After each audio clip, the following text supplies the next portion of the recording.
Hello and welcome to the latest episode of Goa Wants To Know. My special guest today is the AICC desk in charge of Goa, Shri Dinesh Gundo Rao. Welcome Mr. Gundo Rao to this program.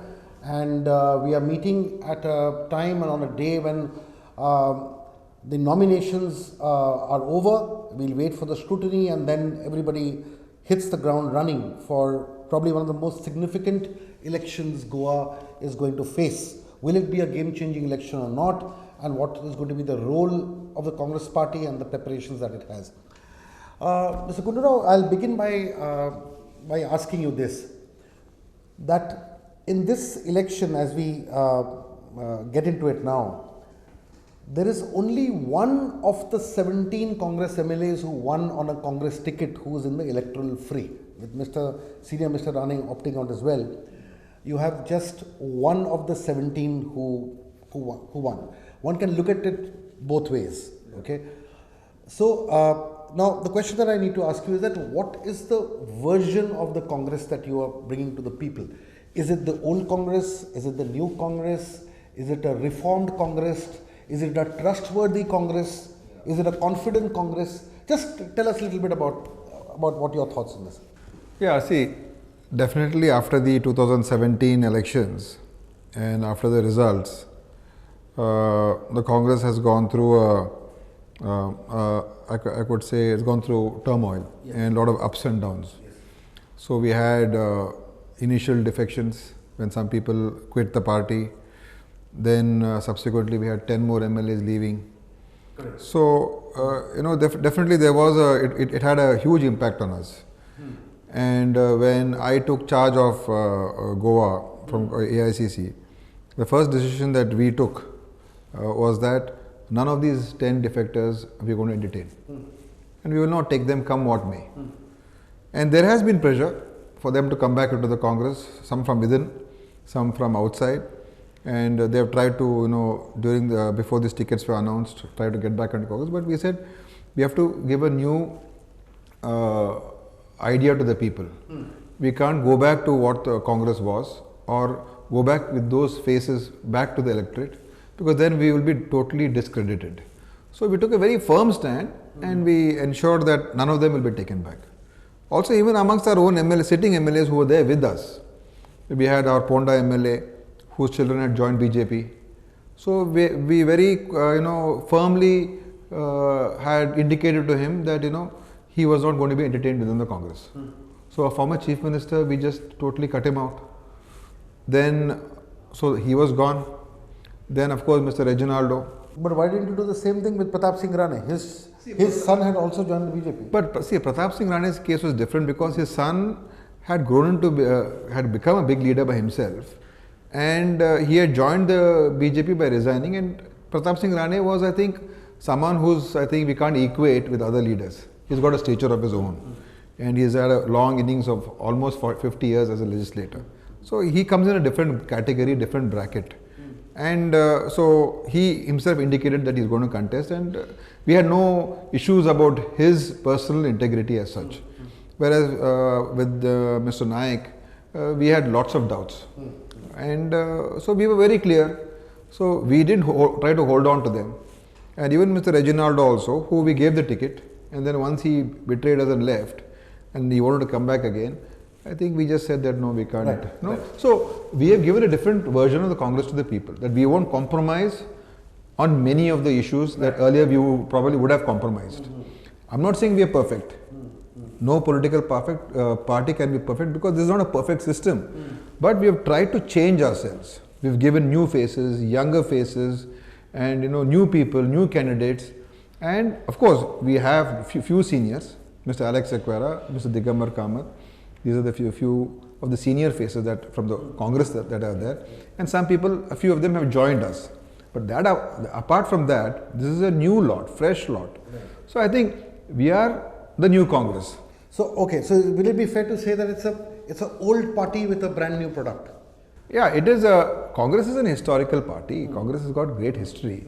We are part of the nation building. We have contributed greatly, and even contributed greatly to Goa also. So it is an old Congress with a new vision, new leadership, new ideas, and we want to go to the people with this and saying, give us a mandate because we are not what we have learned from our mistakes. Right. We know what happened in 2017 and that won't happen again. That will not happen again. Also, one thing that has been noticed is that the Congress, of course, has lost some leaders, lost some workers, but the general feeling is that it did not lose its voters. It may have lost leaders, it must, and so on and so forth.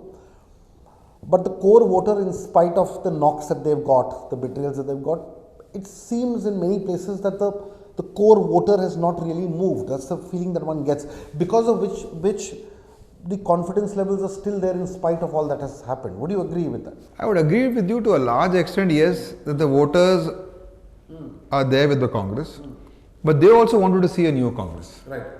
I think if it had gone back to what we were and gone back to our Congress voter with an old Congress or the earlier version of the Congress, I don't think the voters would have accepted us. Right, right. Because they were disillusioned with us. They felt betrayed. So I think now, because of what we have done and what we've been quite successful in doing, has given a confidence to our own voters that yes, we should stay with the Congress and yes, we should trust the Congress. So not only to But on what basis are you giving them the trust? In the sense that are you giving it through the leaders that you have, or we just wanted to know the process and what you've done to gain that trust? See, like I said, we have taken decisions which have been very drastic. There's been so much pressure from some of these defectors to rejoin. I won't want to name the names, but the most powerful of them also wanted to come back to Congress. Right. I think anyone would have just accepted them back because we consider them to be winning candidates because they've got money power, muscle power, all that. So the fact that we didn't take them, and the fact that we've given new people, and when many of them we've declared much earlier.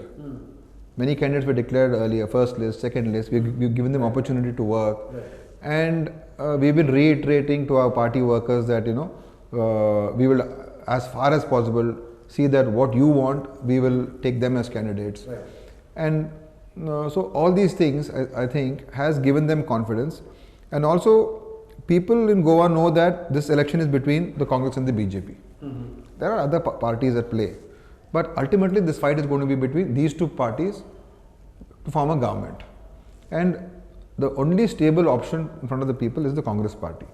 So I think that also is playing a key role in seeing that the people are coming back towards the Congress in bigger numbers.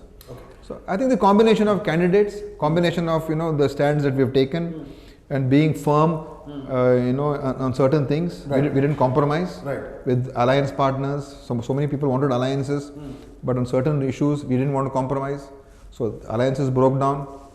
So I think all that has given the right message to the people. Yeah, I'll just get back to the alliances question because I want to deal with it in depth. Okay. But recently what was interesting is that a bunch of your candidates went to the Bamboli church to take oaths that they would under any circumstances not defect from the party, and then you all did a temple trip as well. What was the reason to do it? See, it was very spontaneous. Actually, we had no plans. We had a candidates meeting where all the 37 candidates were there. And we were just discussing, we were giving them instructions about the election process, election rules, all those things. And we were just discussing basic ideas about how to go about during the elections. Right. Suddenly, while I was giving my talk, suddenly we just said that, we have to see that the people also, we regain the faith of the people. Right. And spontaneously they said, we are all with the Congress, we will ensure that this doesn't happen again. All our candidates were very vociferous. So it just happened that let's go and take the blessings of, Mahalakshmi, let's go to the church, and then after that go to Dargah also. So all the candidates themselves said, let's go and show a united front to people, that we are one, we are together. And I think, India is a land which has got a great respect for faith. Right. So I think going to a temple and going to a church and a mosque and pledging that we will not allow what happened in 2017 to repeat, and we will not compromise. But even I think that's not a good message. People may criticize, people may say, why was this necessary, and all that. Would you somewhere admit that this was some kind of like a elephant in the room, as it were? Every Congress candidate, even even if they were loyal to the party, they were aware of that elephant in the room because of what had happened. Of course. So maybe they were addressing their inner demons, as it were. I think so, because I think wherever they were going, people used to ask them, how do we know that you won't defect tomorrow? Right. How do we know that if you vote for you, you're going to stay in the Congress? Right. The voter is telling our own candidates, how do I know this? Right. So I think within themselves also, I think they had that feeling that yes, I need to express this somehow. Right. And that was the reason that whole thing happened. And it was very spontaneous, and I think it sent a message of unity, sent a message of, that we took a moral high ground, saying that, we all have morals, and we all, in democracy, when we express these things, I think people also respect it. And I think, it sent the good message. Okay. Yeah. Just a quick step back into Mr. Rane's decision finally not to contest. You all, of course, in good faith offered him the seat, but when he kind of decided to withdraw at the last moment or convey, and then you got somebody else in his place, don't you agree honestly that the feeling that one gets is that the father made way for the son, in the sense that the father did not want his son's career or his daughter-in-law's career to be in jeopardy, and because of which he had to kind of, let's say, truncate even to a little extent. He's done 5 glorious decades, but as an MLA. But wouldn't you agree that he did this because the father in him spoke more than the candidate in him? No, I don't want to question Mr. Rane's integrity, No, don't because question. I'm saying, but isn't that the But feeling? I think, I would say that one thing I know for sure is that Senior Raneji wanted to contest. And when his name was announced, it was after he said that he wants to contest. Right. And it was not in the first list actually. Right, that's right. We had kept it on hold. Right. But then after that, when he said that please release my name and I'm ready to contest, is when we conveyed it to Congress President. It was announced. And he was very keen till the end to contest. But I would not say that he is paving the way for his son now, because he's already paved the way for his son. For his son to become an MLA and the son to become a minister, he is due to his father's blessings. Sure. So he has paved the way already for his son. Correct. Son has defected to BJP, that's another issue. Correct. So, No, but his daughter-in-law is another issue. But I think he is not paved the way. Even today, as of now also, he wants to contest. But I think there's been huge pressure and there's been huge, I don't know, within the family, something that he's been forced. I would say he's been forced not to contest. Correct. So you agree that he has not paved the way, he has been compelled. Okay. And I would say the son may have gone to extreme steps to see that the father doesn't contest. Okay. Yeah. So it will be right to say that the father Pratap Singh Rane had to finally give in. I think rather than the candidate. Maybe because of his age. I mean, he would have won the election. Maybe age factor. He didn't want to, at this stage in his life, have a public spat or a fight with his son. Maybe, or maybe the son has used other ways and means to see that the father doesn't take that step. So I think whatever it's, I would say that it's very unfortunate, because the son should have respected the father and allowed his father's wishes and not come in the way. I think here, more than the father has paved the way for his son's political rise, but the son has finished the father's legacy. Because I think somewhere there's not a good end to Raneji's career. In March, it would have been his 50th year. Yes. And his legacy would have been much greater. In fact, on the day that the assembly gets dissolved on the 16th, it's I think about roughly, I think it's about 5 to 6 days short of his 50th day, 50th year, completion of the 50th year as an MLA. I would say the son has soured the legacy of Shri Pratap Singh Rane, and I think that is very unfortunate.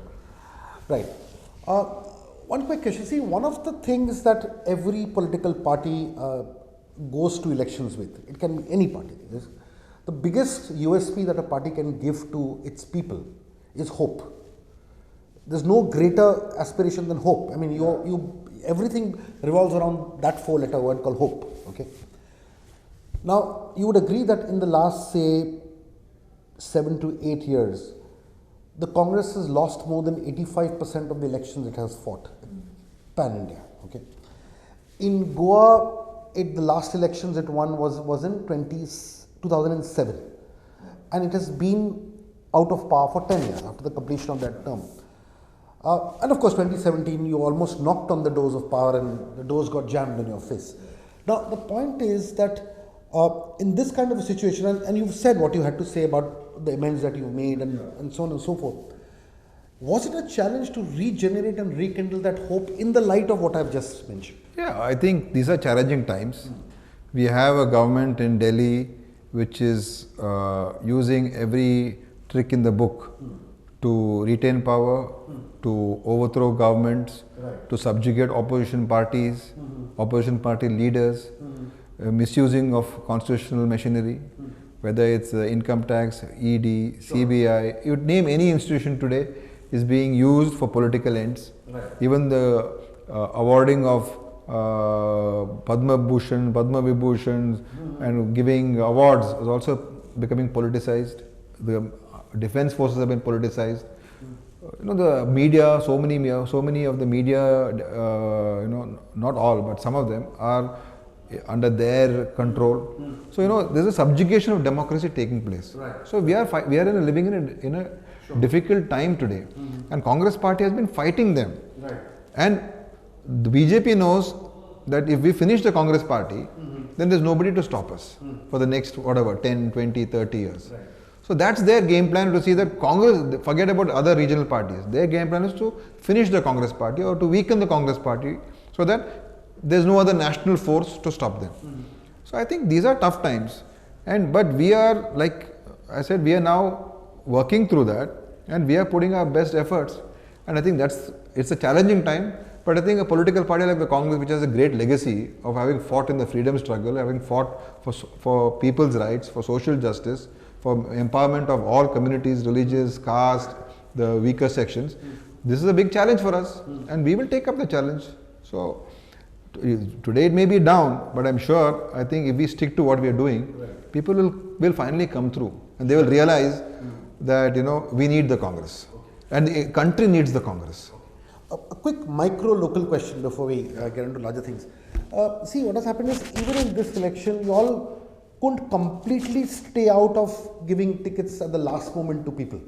See, for instance, and it happens everywhere, but the Congress has faced a lot of hurt and rebellion and so on and so forth. Especially if you look at Benali, when last moment one person, Tony Dias, left the TMC, and he got tickets when there were other aspirants who were been working for the Congress for a long time. Could you control these kind of things? Like I said, earlier only I also said that we are not perfect, and neither is the situation perfect. Now, if you have to be perfect, then the ecosystem should be there which allows for such a perfect principal party to exist. That is not there right now. So sometimes we do compromise based upon the local situation, without compromising on the overall aspect about what we have told, which I have already mentioned earlier. But certain concerns based upon ground realities, based upon our feedback, based upon what our people have told us. So we take decisions in the best interest of the party. So sometimes we felt that, okay, our candidates that we have got certain minus points, and some new candidate is coming in who can overcome that. So based on those on those aspects, these decisions have been taken. There's been no other grounds for us to take those decisions. See, this time, many a time you would hear from people saying that Congress party, their money back, someone gave money to see. This time there's nothing like that. It's been based upon what our surveys. You're sure of that? Yeah. It's been very clear. Otherwise, so many people would have got tickets. And even these defectors would have somehow managed to come in if that was the case. So we've been very clear, we've been very straight, and we've chosen the best, in our opinion, not just mine, but a group of leaders, that okay, fine, this is the best option that we have. We may make a mistake here and there, but that was a decision that we have taken. Yeah. Coming to your biggest political acquisition, if I can call it that, because at the end of the day, parties also function like corporates, I'm talking of the Michael Lobo departure from the BJP and his induction into the Congress, because Michael Lobo didn't come on his own, in the sense that would you agree that his inclusion has also given you candidates in seats around him. I mean, his wife is in Shioli. We look at Saligaon, we look at Mapsa, we look at probably Porvorim and all that.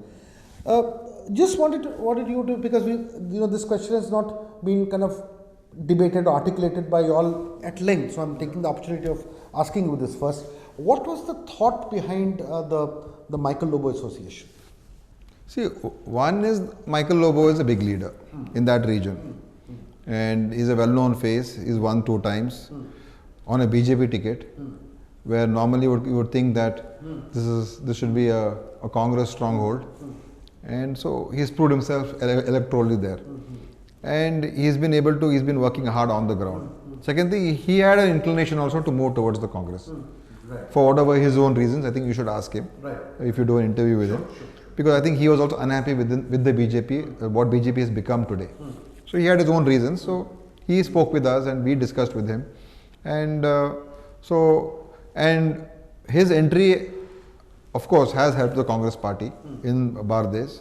And but have you all kind of literally outsourced that region to him? No, not really, because see, Mapsa candidate you are saying is our candidate in the last by-election. So he was part of Congress much earlier than even Mr. Michael coming in. His wife getting in Siolim, yes, we'll give it to him. But in Saligaon also, the whole situation came about because Mr. Jayesh went and joined BJP. So that was a new situation. We had our own candidates, but this BJP, actually the entire BJP revolted there. And they revolted because of a decision which happened within the BJP in that constituency. So they revolted, and this young man, Kedar, who I also met, I think is a very good guy, very committed guy, working on the ground. So he has come. And Aldona is our own candidate, Mr. Carlos, and Porvorim also is our own candidate. So I will not say that people are trying to paint this as Michael is his fiefdom, his territory. I don't think so. That is not the case at all. But he is adding strength, and I think he is making the winnability of all these candidates possible. And I think that's a good plus for the Congress. So he's become an asset for the party. I'll admit that he is an asset for the party. And are you endorsing that he will not leave or will not walk out of the party with his MLAs? See, a sitting minister from BJP with the present central BJP leadership, the kind of vindictiveness that they show. I mean, it's not easy for anybody to leave the BJP today, because they will come after you. They are very vindictive. So I think that itself shows that he's taken the step after a lot of thought. Because we know how they've treated other oppositional party leaders. So many people have been raided, cases have been booked, and everyone knows that history of what Delhi BJP can do. Coming to another interesting alliance, and that with the Goa Forward. Now, given the experience that you had in 2017, where the Goa Forward was your ally pre-poll, ally of sorts. I mean, in the sense that there was no absolute concrete alliance, but it was you all were on the same page. Then post-poll, when Goa Forward went to the BJP, that of course rattled the Congress. That could have come in the way of the Congress-led government being formed. So, taking that into account, what kind of led to you all finally doing an alliance with Goa Forward? See, one thing is, last election there was no pre-poll alliance. There was, as I said, yes. They tried to have an alliance, it broke down. So I would say there may be some understanding, but still it broke down because we had put a candidate against him, and all kinds of things happened. So we can't hold him fully accountable. But also at the same time, his move, whatever, he had also won on an anti-BJP plank. That's right. So him going to BJP also was, I would say, not the correct move for him. For whatever reasons he did it that time. And he also has learned his lesson after going there. And subsequently, he's been vocally and fiercely attacking the BJP. It's been, been very strong in the opposition. And he has also been for the last 1.5 years saying that Congress and us should come together. He's been very vocal, very open about it. He has spoken to us, and he said that we have to come together to But defeat your BJP. GPCC president was not in agreement with it. See, that is internal issues of the party. Ultimately, party takes a decision based upon everyone's views. Right. So we also took our time Right. in deciding whether to go with Mr. Vijay Sardesai and go forward or not. We took our own because there were certain issues. But this is a pre-poll alliance now. Right.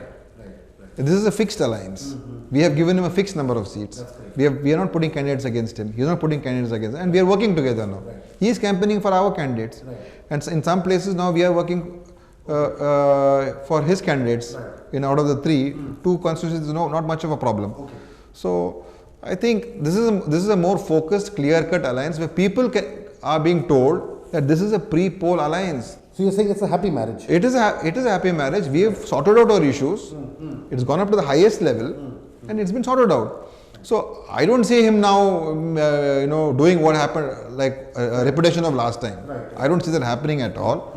And I think Vijay Sardesai himself has wisened up, he's understood what happened last time, and he realizes that, what he did also was not in the interest of Goa. Now, coming to sticking to the alliance theme, recently, as we all know, the TMC had made overtures towards the Congress for the sake of larger opposition unity, and of course we all know the chronology of tweets. There were tweets and counter tweets, and there are two obviously schools of thought. With Trinamool saying they naturally reached out. Mr. Chidambaram saying no, there was no formal kind of a proposal, and there were talks, and finally, as things would have it, the Congress appears to have rebuffed the TMC. Would that be the right word to use? Have you all rebuffed? I will not say rebuff because I think there was no trust at all, right? To have even an alliance or a semblance of a talk. Why not? Why not? Because, see, they came into Goa making Congress as the number one target. We were the number one enemy. They started talking to our leaders. They started talking to, from our block level to district level to state level. They started approaching them. Come and join the TMC, leave the Congress. So, if their target had been BJP, and their approach would have been different. They seem to have come here to say that we are taking over the Congress. Congress is nothing. We are the alternative. So with that approach, you come and take us on fully. You try to, you win away our MLAs. You win away one, give him a Rajya Sabha seat. Then you try to win away another person who finally left you also. So, so where is the element of, when you want to have a handshake, you can't be holding a knife at the back and then extending a right hand, no? You got to show your hand clearly. But here we don't know what they were up to. They were making all kinds of statements. In fact, even Mamta Didi said that, where is the UPA? There is no UPA. And even Mr. Prashant Kishore was, making all kinds of statements. So they did speak to us after, I don't know why they spoke to us. Because they were so aggressively against us. Suddenly, I think maybe they felt that the ground is slipping away from them. Maybe they were going to have egg on their face. Maybe they felt that things are not working out well for them. I don't know what is the reason. I still don't know. I don't know what is the logic of what TMC has done in Goa. Why did they come here? What was the real game plan? I don't know their strategy. So how can I trust someone when I don't know what they are all about? Have they come to really defeat BJP? Have they come to their narrative is that the Congress and the BJP have a tacit understanding. At the end of the day, that's, I mean, who believes that? Congress has been fighting the BJP. BJP has been trying to finish the Congress. So where is the question of us having a tacit understanding?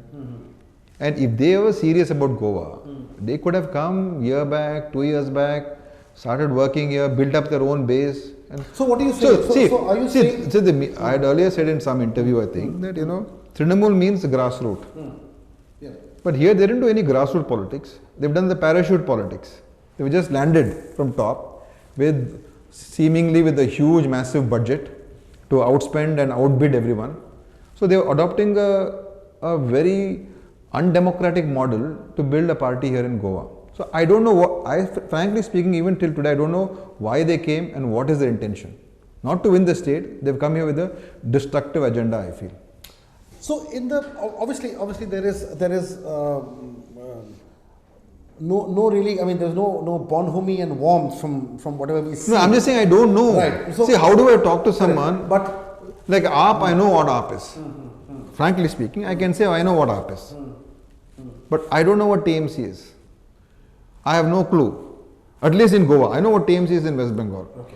I don't know what they're doing in Goa. Okay. You're being Goa specific when you say this. Yeah. Okay. But tell me, in a post-poll scenario, okay, let's look at a couple of interesting situations. If the Congress lands up with say 12 seats or 14 seats, I'm just randomly quoting. I'm not saying this is reality or otherwise, but I'm just giving for argument's sake, say 14 seats. Okay, you have say about 7 or 8 seat deficit that you need to cover to be able to form the government. In that kind of a situation, are you open to discussions with and/or AAP and TMC?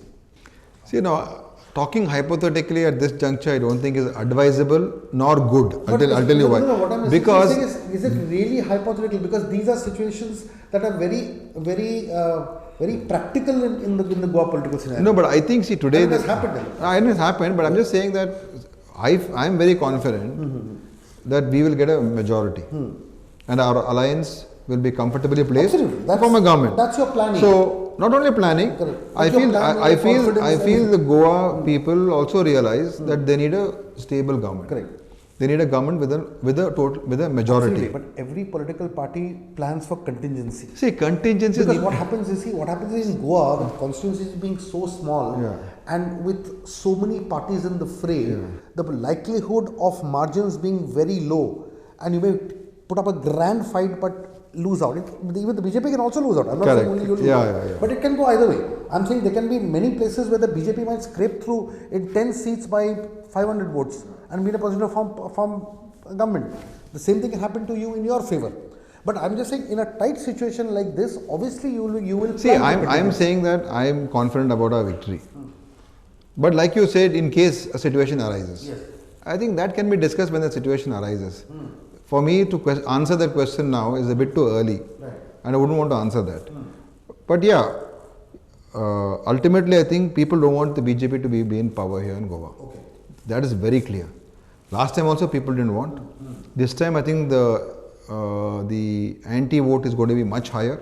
People are fed up of the BJP, and I think there will be a clear mandate. I think people are going to give a clear mandate this time. I'm parking the thought, but I'm just saying, as you said, that in a contingency situation. Then let us see. If that situation arises, then we will go by the ground realities at that point of time. So I can't speculate now because I don't know who is winning how many. But you're saying AAP and TMC are not untouchable in that sense, may not be untouchable, or is one party untouchable? See, for us, the BJP is a party which we will never align with. That we are not even getting into that. So if that situation arises, let us see. But I'm very confident that situation won't arise. Okay, we'll leave it at that. Obviously, there are certain things you don't want to specify, which is absolutely fair. Now, the issue is that there is one interesting thing that we need to know, in the sense that you agree that the larger opposition space, both in the state and in the country, is up for grabs. Okay, and it has to be kind of built. This is a national level question. I'm not sticking to Goa, but we are looking at a national narrative, because you will be fighting elections everywhere. I mean, Punjab, you have a very strong fight ahead. UP, let's admit with all due respect, you're not in the race, but obviously you'll contest it. And then you have 2024 coming. Now, the Congress obviously will not be in a position to be the only party which will occupy the opposition space. Are you all kind of already beginning to prepare for a larger opposition unity, talking to different regional players in different places? It could be TMC. I got your question. So, see, we believe that the BJP's type of governance, the leadership that exists today nationally, is destroying this country. It's weakening our institutions. The very fabric of democracy is being torn asunder. So this BJP has to be taken out. So Congress is always flexible. In Maharashtra, we are in a government with NCP and Shiv Sena. I don't think anybody would have thought it possible before the elections that this kind of a government can happen, right? So I think today the single biggest factor is that BJP has become a cancerous growth in this country which has to be removed, because this country is filled with hate politics and people's opinions are being subjugated, it's being suppressed. You see the protests, you see the farmers' protests, you see the students' protests, how many protests and how the government behaves. So this is what is important for Congress. More than the Congress, the nation is important. So to safeguard the nation, we will always be ready to take that go the extra mile and compromise to see that this country is protected. I think for that, many options can be open. Okay. Two last local questions before we end. One question is not very pleasant. The other is maybe more pleasant. The slightly unpleasant one here would be that you see, you all have always said, and Mr. Chidambaram has said it, others have said it, that ultimately it is your block, your district, they are the ones, those are the bodies which take decisions as far as candidates are concerned and so on and so forth. Have you all truly, honestly managed to play with that mantra everywhere? See, we have tried. I mean, I'll tell you. Everything. I'm looking at Michael Lobo's induction when he lost 3 people in Calcutta. Correct. You're looking at, I'm looking at Benali and all these things. Exactly. So yeah, I'm saying that yes, that is the ideal situation. We want our blocks and block units to be so strong and so effective that what they suggest should happen. But we've said that their opinions will be taken and due respect will be given for their opinions. Ultimately, the party decides based on various reasons, various factors. And we are facing, in many constituencies, Congress is not strong. We have to admit that. Many constituencies, we have got too many candidates. Right. Some there's a surplus, some there's a deficit, some it's very competitive. So, each constituency has got its own dynamic. So, we look at those aspects also when we take a decision. Right. So, not everything can be based upon what the bloc says, but the bloc's opinion has been respected. And we've gone and taken their opinion. Right. And I would say 90% of our decisions has been based upon what the bloc have recommended. 1 name, 2 name, 3 name, whatever they've recommended that has been the final list. So I think that's what I'm trying to say is we've gone that extra mile to see that we are more democratic, we're more transparent, and we're more clear. So you would say out of 40 constituencies, you managed to do this in about 30 odd constituencies? Yeah, I would say that, yeah. At least 80%, 80 to 85%, we've been successful in doing that. Of course, like I said, certain ground realities and realistic decisions have to be taken because ultimately we need the numbers. Okay. We need to be able to form the government. Okay. Now my last question, and I'll give you your predicted answer first, and that answer will not be allowed. So I'll begin on a fun note. Okay. The answer that you will give is that the MLAs will decide, because there is a process. The MLAs will decide who the next chief minister is. Ultimately, you'll again go back to the Congress president and the Congress president. That will be your answer to my question. I'm saying that let us keep that answer aside. Now, among the people that you have, a party like yours has a fair idea of who their chief ministerial candidate is. You all don't normally declare it.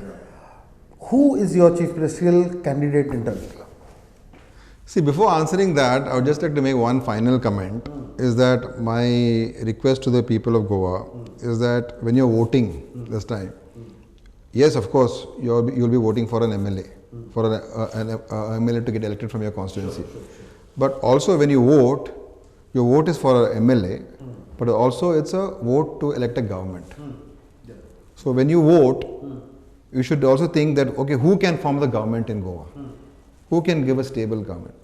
So that vote should be to form a government, a 5-year good clean government. And I think if you look at that, I think the answer will appear very obviously to everyone. Who can form a government, a stable, strong government? No, okay. So that is the message I wanted to give. That's fine. Your vote is for a government, correct, not just an MLA. Correct. Yeah. So that is one thing. Okay. Second thing, I'm coming to your question. Yes. See, the question is very interesting. Yes. And whatever. And your chosen answer is not being accepted. No. This decision will be based upon what our party leadership says. Of course, MLAs, their opinion, also what the Congress High Command, their opinion, all that. But I don't think this needs to be discussed. You know why? Because I think everybody knows who's going to be the CM. Everybody knows? Everybody knows. Okay. If Congress wins, who's going to be the CM? Why don't you spell it out? No need to be told. Why don't you Frankly speaking, I think it is so obvious that I don't even have to tell that so and so is the CM candidate. It's that obvious. So I think people will know if Congress forms the government who's going to be the CM. Mr. Dinesh Gundo Rao, thank you very much for this enlightening and invigorating discussion. We've touched upon many points, answered questions honestly, sometimes deftly, but that's completely acceptable. Anyway, it was a pleasure talking to you, and hopefully we'll see you again repeatedly in the next couple of weeks. Thank you very much for joining us. It was a pleasure being here.